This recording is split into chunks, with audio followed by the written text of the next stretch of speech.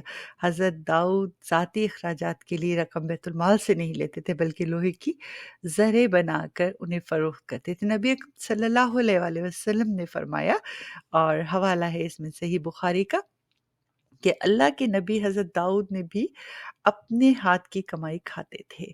ترکی کے توپ copy museum میں حضرت داؤد علیہ السلام کے زمانے کی لوہے کی ہانڈی رکھی ہوئی ہے، جس میں جو اس طرح بنائی گئی ہے جیسے کمہار ہاتھ سے مٹی کی ہنڈیاں بناتے ہیں۔ ماشاءاللہ۔ حضرت داؤد کی شجاعت، علم و حکمت، فکر و تدبر میں بنی اسرائیل کا شمار بہت جلد دنیا کے مہذب اقوام میں ہونے لگا۔ بہت سے علاقے بنی اسرائیل کے زیر تسلط آ گئے اور ایک عالی شان سلطنت وجود میں آ گئی۔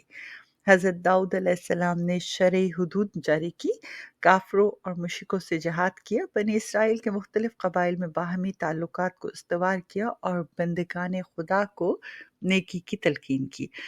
اللہ تعالیٰ نے آپ کو کمال درجے کا فہم و فراست و عقل و دانش عطا فرمائی تھی۔ سورہ صاد آیت نمبر 20 سے 25 کے درمیان ایک واقعہ نقل ہوا ہے۔ سب سے پہلے ایک واقعہ اور سناتی ہوں آپ کو، جس میں حضرت بنی عباس رضی اللہ تعالیٰ عنہ سے روایت ہے کہ دو آدمی اپنا مقدمہ لے کر حضرت داؤد علیہ السلام کے پاس آئے۔ مدعی کا کہنا یہ تھا کہ مجھ سے گائے چھین لی ہے، مدعا علیہ کا کہنا تھا کہ وہ انکار کر رہا تھا۔ آپ نے اس فیصلے کو رات تک مؤخر کیا۔ جب رات ہوئی تو اللہ تعالیٰ کی طرف سے وحی نازل ہوئی کہ مدعی کو قتل کر دیا جائے۔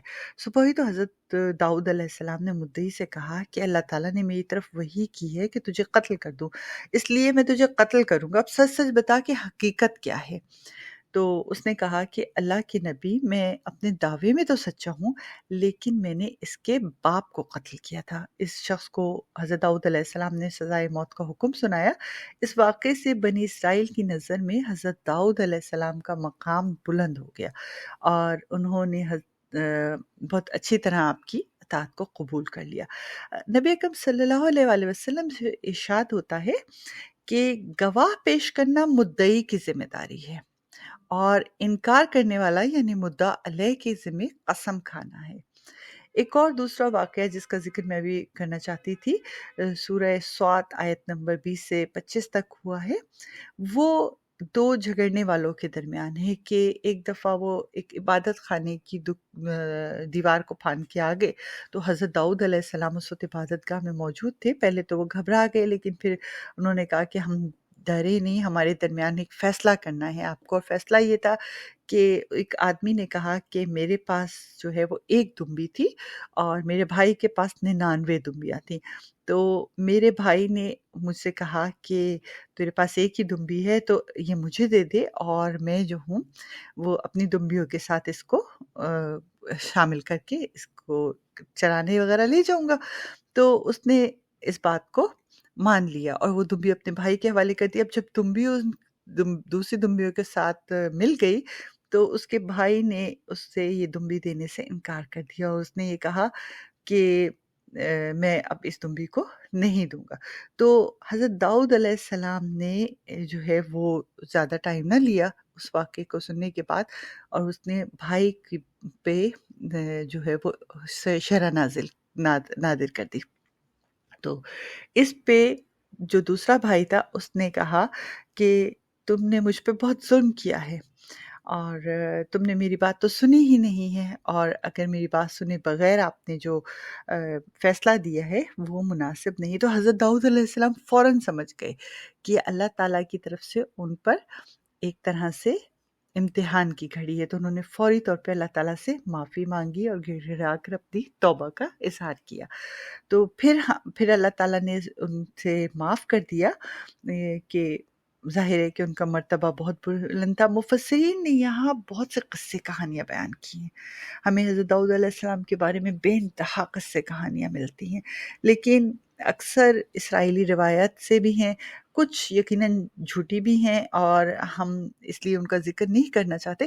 اس آیت میں حضرت داؤد علیہ السلام کو مخاطب کیا گیا تھا، لیکن اصل مقصود تمام حکمرانوں اور افسروں کو حکم سنانا تھا اور انصاف کرنا تھا۔ یہ اللہ تعالیٰ کی طرف سے نازل شدہ حق کی پیروی کرنا تھا، دوسری آراء اور دل کی خواہشات نہ مانیں، اس کے برعکس عمل کرنے والے میں بے انصاف حکمرانوں کے لیے تنبیہ تھی کہ حضرت داؤد علیہ السلام اپنے دور میں انصاف، کثرت اور عبادت اور تمام نیکیوں کے انجام دہی میں ایک لائق انتباہ نمونہ تھے، یعنی ان کی ذات جو ہے وہ ایسی تھی کہ جو نمونے کی ذات تھی۔ سورہ سواد کی آیت نمبر 26 کا ترجمہ اگر میں سنانا چاہوں گی آپ کو، کہ جس میں اللہ تعالیٰ نے فرمایا، اے داؤد، ہم نے تجھے زمین پر بادشاہ بنایا ہے، بس تم لوگوں سے انصاف سے فیصلہ کرو اور نفس کی خواہش کی پیروی نہ کرو، اور تمہیں اللہ کی راہ سے ہٹا دے گی۔ بے شک جو اللہ کی راہ سے گمراہ ہوتے ہیں ان کے لیے سخت عذاب ہے، اس لیے کہ حساب کے دن کو بھول جاتے ہیں۔ رات اور دن کا کوئی حصہ ایسا نہیں گزرتا تھا جس میں ان کا گھر کوئی نہ کوئی فرد عبادت میں مشغول نہ ہو۔ ایسے میں جسے اللہ تعالیٰ فرماتے ہیں کہ سورہ سبا آیت نمبر 13 میں ہے کہ اے آل داؤد، اس کے شکر کے طور پر نیک عمل کرو، میرے بندوں میں سے شکر گزار بندے کم ہی ہیں۔ حضرت داؤد علیہ السلام کی اولاد کے بارے میں مذہبی کتب میں آپ کی اولاد میں حضرت سلیمان علیہ السلام کا نام سر فہرست ملتا ہے، جو آپ کے بعد بنی اسرائیل کے مشہور و معروف بادشاہ اور پیغمبر گزرے ہیں۔ حضرت سلیمان علیہ السلام حضرت داؤد علیہ السلام کی دوسری بیوی کے بطن سے تھے۔ آپ کی پہلی بیوی سے ابشالوم نامی بیٹا پیدا ہوا تھا، جس نے آپ کے خلاف علم بغاوت بلند کیا تھا۔ وہ آپ کی بادشاہت کو آپ سے چھیننا چاہتا تھا۔ پھر بیت المقدس کی تعمیر ہوئی۔ حضرت داؤد علیہ السلام ذکر الہی میں مشغول تھے کہ دیکھا کہ بیت المقدس پر ملائکہ اتر رہے ہیں۔ بیت المقدس جالوت نے منہدم کرا دیا تھا، اور حضرت داؤد علیہ السلام نے رب کریم سے حضور دعا کی کہ بیت المقدس کی تعمیر کو ان کی نیکیوں میں سے ایک نیکی بنا دے۔ حضرت داؤد علیہ السلام نے اپنی زندگی کے آخری ایام میں بیت المقدس میں ہیکل کی تعمیر کا کام شروع کیا، اور وفات پا گئے، اور یہ منصوبہ ان کا ادھورا رہ گیا، جسے بعد ازاں حضرت سلیمان علیہ السلام نے پورا کیا۔ حضرت داؤد علیہ السلام کی تخلیق کے ذکر میں یہ واقعہ بیان ہوا ہے، حضرت آدم علیہ السلام کی تخلیق کے ذکر میں ہم نے یہ بات بیان کی تھی کہ اللہ تعالیٰ نے جب آپ کی پشت پر ہاتھ اپنا سے اولاد نکالی تھی، تو آپ کو کون کون سے شخص کے چہرے جو تھے وہ روشن نظر آئے تھے، تو ان میں ایک چہرہ جو تھا وہ حضرت داؤد علیہ السلام کا تھا، اور اس وقت آپ نے یہ دعا اللہ تعالیٰ سے دریافت کیا تھا کہ ان کی عمر کتنی ہوگی، تو اللہ تعالیٰ نے فرمایا تھا کہ 60 سال۔ تو اللہ تعالیٰ سے عرض کیا تھا حضرت آدم علیہ السلام نے کہ یا رب اس کی عمر میں اضافہ فرما، اور میری عمر کی 40 سال جو ہیں وہ اس کی عمر میں شامل کر دے۔ تو اس لحاظ سے حضرت داؤد علیہ السلام کی جو عمر ہے وہ تقریباً 100 سال کے قریب رہی ہے۔ اب جو امام ابن جرید رحمۃ اللہ علیہ فرماتے ہیں کہ اہل کتاب کا کہنا ہے کہ حضرت داؤد کی عمر 70 سال تھی، لیکن یہ غلط ہے۔ اس طرح یہ بھی کہتے ہیں کہ آپ نے 40 سال حکومت کی، یہ بات صحیح ہو سکتی ہے، کیونکہ قرآن و حدیث میں اس کی تصدیق یا تکذیب نہیں ملتی ہے۔ آپ کی وفات کے بارے میں حضرت ابو ہریرہ رضی اللہ تعالیٰ عنہ سے مروی ہے کہ رسول کریم صلی اللہ علیہ وآلہ وسلم نے فرمایا تھا کہ حضرت داؤد علیہ السلام بہت غیرت والے تھے۔ آپ جب باہر تشریف لے جاتے تو دروازے بند کر جاتے تھے، آپ کی غیر موجودگی میں کوئی شخص آپ کے گھر میں داخل نہیں ہوتا تھا۔ ایک دن آپ باہر سے تشریف لائے اور حسب معمول دروازہ بند کر دیا، تو اچانک آپ کی زوجہ محترمہ نے دیکھا کہ ایک آدمی گھر کے درمیان کھڑا ہے۔ انہوں نے گھر کے دوسرے افراد سے کہا کہ یہ مرد کہاں سے داخل ہوا، جبکہ گھر کے دروازے تو بند تھے۔ تو اللہ کی قسم، ہمیں تو حضرت داؤد علیہ السلام کے سامنے شرمندہ ہونا پڑے گا۔ اتنے میں حضرت داؤد علیہ السلام جو ہے وہ تشریف لائے اور دیکھا کہ ایک آدمی گھر کے درمیان کھڑا ہے، تو آپ نے اسے پوچھا تم کون ہو؟ میں وہ ہوں جو بادشاہوں سے نہیں ڈرتا اور